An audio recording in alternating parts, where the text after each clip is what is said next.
இயேசுவை பெருந்திரளான மக்கள் பின்தொடர்ந்தார்கள்.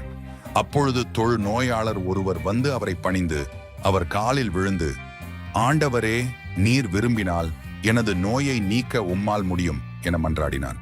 இயேசு கையை நீட்டி அவரை தொட்டு, நான் விரும்புகிறேன், உமது நோய் நீங்குக என்றார். உடனே தொழுநோய் அவரை விட்டு நீங்கிற்று. இயேசு அவரிடம், இதை யாருக்கும் சொல்ல வேண்டாம். நீர் போய் உம்மை குருவிடம் காட்டி நோய் நீங்கியதற்காக மோசே கட்டளையிட்டுள்ள காணிக்கையை செலுத்தும். நீர் நலமடைந்துள்ளீர் என்பதற்கு அது சான்றாகும் என்று கட்டளையிட்டார். ஆயினும் இயேசுவை பற்றிய செய்தி இன்னும் மிகுதியாக பரவிற்று. அவரது சொல்லை கேட்கவும் தங்கள் நோய்கள் நீங்கி நலம் பெறவும் பெருந்திரளான மக்கள் அவரிடம் கூடி வந்து கொண்டிருந்தார்கள். இயேசுவை நம்புவது என்பது வாழ்க்கையில் அன்பும் அமைதியும் சிறந்த வழிகாட்டியாகும்.